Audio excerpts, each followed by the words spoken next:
40 years ago next week, Marty Brennaman was calling his first game in the big leagues as the Reds play-by-play guy, and he was replacing a guy who would become a legend, and that was Al Michaels. If that wasn't noteworthy enough, Hank Aaron was coming down and sitting on 713 home runs, ready to pass the immortal Babe Ruth. Let's take a look back.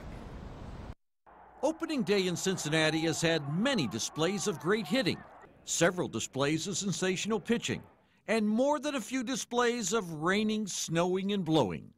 But in terms of history, one day and one player is far above the rest. I've been participating in sports for about 21 or 22 years, and I don't know anything else but baseball. Hank Aaron played here many times, but April 3rd, 1974, he rewrote the record books here. It's the day he tied the cherished home run mark of Babe Ruth, the greatest figure to ever play the game. It was bound to happen. The year before, Aaron hit 40 home runs. He ended 1973 one long ball away, which meant there were 6 months to talk about it, 6 months of suffocating coverage. But then on a sun-kissed afternoon, before the largest opening day crowd to date, Aaron quickly delivered. One on, long shot into deep left field. Rose is back, and that ball is gone. Aaron was cheered by the fans and mobbed by his teammates. Good luck for 7-15 and a good many more. Thank you very much, and I'm just glad it's almost over with. That's how history happened. But 40 years later, this footnote, not about who hit the ball, but who got the ball. Shortly after Aaron slugged it, we saw a snippet of a young policeman with a baseball. And then there's umpire John McSherry toting the ball into the dugout. You'll recall that Riverfront had an outer wall behind which the fans sat and an inner wall, home run wall, with a narrow, muddy gap in between. Fans came with their gloves and police were put on detail in that muddy gap to keep fans from jumping over the outer wall.